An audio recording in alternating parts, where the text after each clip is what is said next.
I'm John Merck here with my friend Dr. Damon Means, the superintendent here in Tosa. Dr. Means, so good to see you. It's good seeing you, John. The 2075 Tosa Task Force is a big deal. I want Yes. to discuss this with you a little bit. At a high level, explain what the task force is. So the 2075 Task Force, the TOSA 2075 Task Force, is an opportunity for us to really do some long-range planning for our school system. School systems strategically have to plan for their future. And when we use the moniker of 2075, it sounds far away, Right. but when you do strategic long-term planning, it's not that far away. And when you consider the finances that are associated with this type of planning and the big items that we have to address, 2075 seems to be the time of our lifespan, the arc of the district that we should start considering and thinking about. So is the task force responsible for providing guidance to the board? Is that how it works? Well, not quite. The task force, the role of the task force is to provide input, suggestions, and give the board ideas. And we formed a community task force of interested individuals who want to learn more about the strategic working of the district. There are 5 major charge areas of the TOSA 2075 task force. It's long-range budget planning. It's long-range facilities planning. It is looking at policy specifically around boundary lines and open enrollment. It's looking at our academic programming. And then finally, transportation. We don't talk often about transportation, but that's an aspect that we do need to at least review and think about here in Wauwatosa. All right, Dr. Means, let's dive into each of those that you mentioned a little bit, and we'll start with budget. Talk about budget, what that means, how that plays into the work of the task force.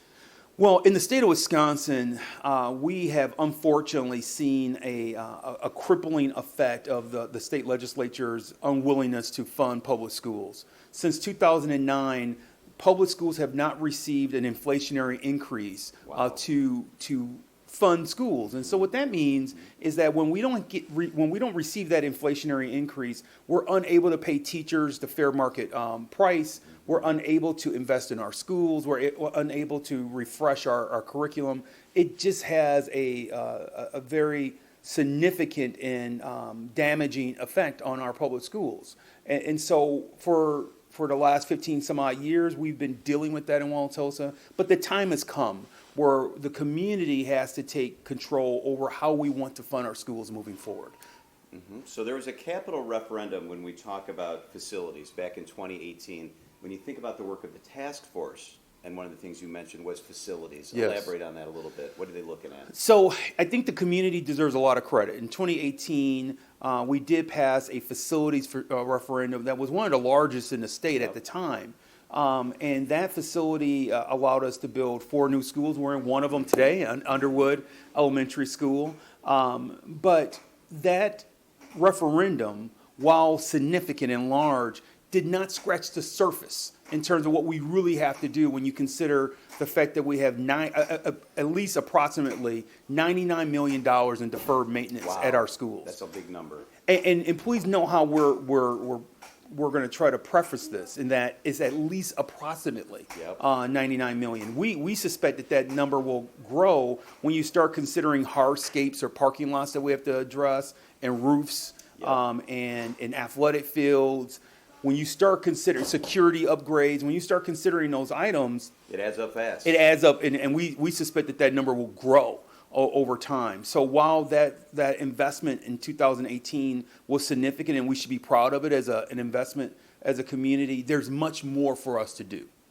I love how you handle the district and how you actively look ahead, and part of that is when you, and via you, the task force, look at policies. Let's talk about a couple of the policies that you're focused on.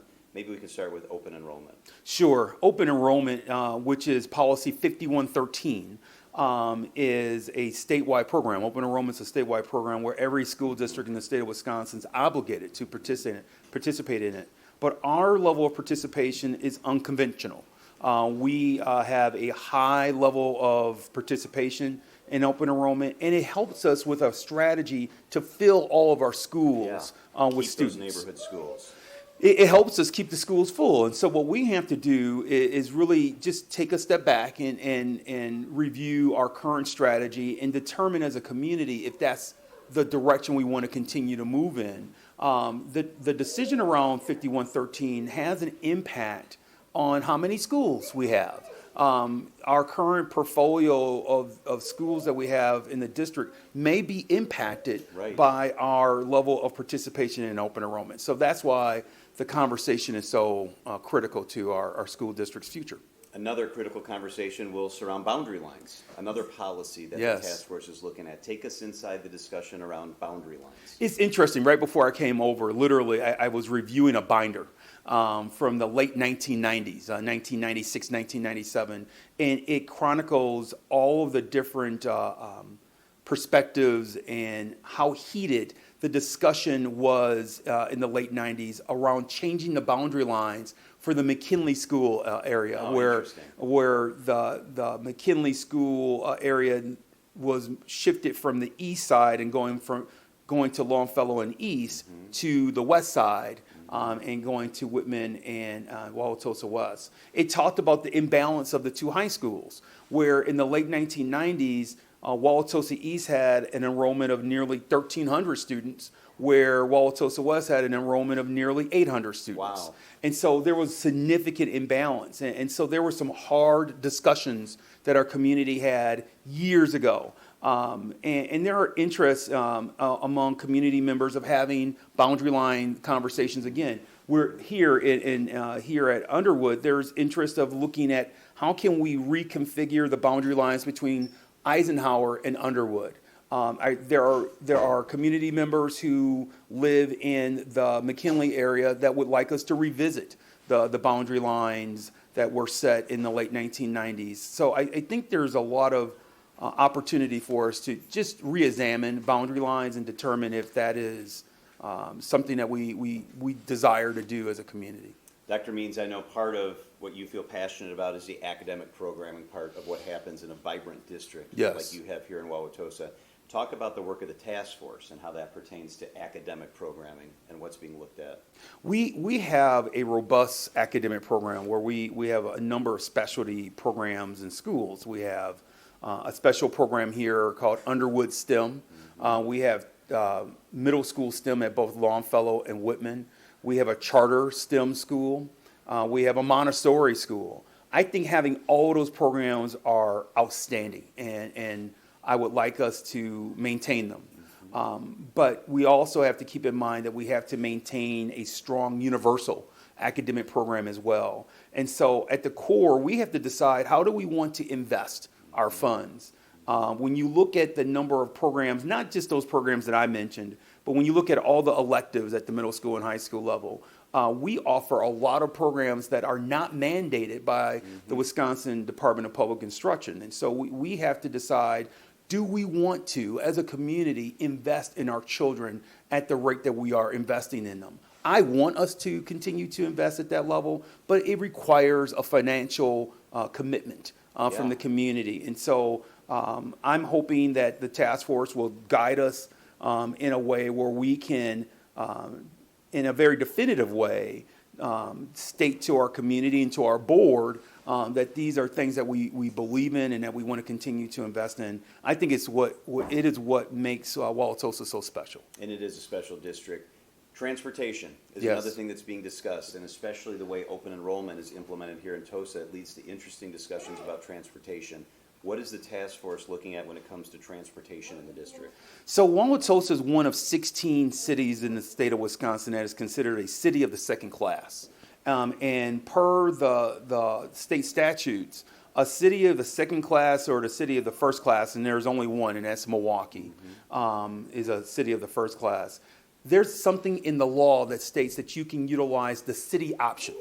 The city option means that you, as the school district, you can rely on the municipality provided transportation system. So public transportation? Public transportation. So for in our instance, it would be the Milwaukee County Transit System. Yep. And so if a child lives 2 miles or more away from their school, or they live in a hazardous crossing area, what we say to them is that, well, you can use the Milwaukee County Transit System. There are, in most school districts in the state of Wisconsin, you can't rely on the city option. And so what we're, excuse me, what we're asking our community to do is to, and our task force to do, is to take a look at that provision one more time and to determine if that's the standard of care that we want to provide to our students. How does the city option work? It must be challenging because bus times don't always align. They don't set the routes up based on when you need kids in school and so on and so forth. Milwaukee County Transit System isn't setting their transit times up to meet our start times and end times, and so no, it is difficult. I think that's one of the factors why we're looking at this component of things. I think another component that why we're looking at this is because while Wauwatosa is, I believe, the 14th largest city in the state of Wisconsin, during the work week, during the work day, it becomes the 4th largest city in Wisconsin. Interesting. When you consider Mayfair and the medical complex and all the different things that are happening here,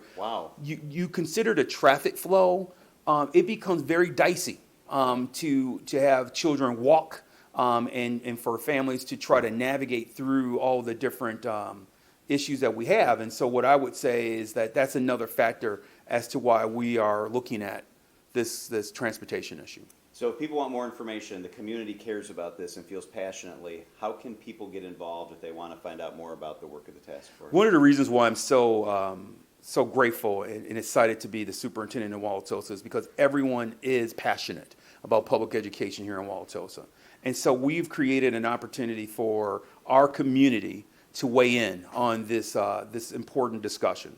There will be a survey that goes to every household in Wauwatosa starting the week of March 11th. There will also be a corresponding booklet with information so you can inform yourself and become more knowledgeable around these issues. That's going to happen.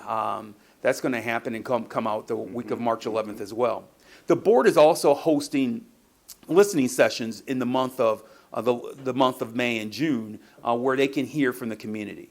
Our goal is to triangulate the data. We want to make sure that we receive information from the task force, we receive survey information, and we also have feedback from the listening sessions.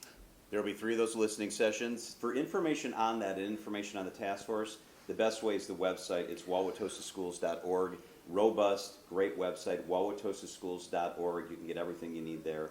Dr. Damon Means, it's always good to catch up. Thank you so much. Great stuff. Thank you. Good to see you. Appreciate it.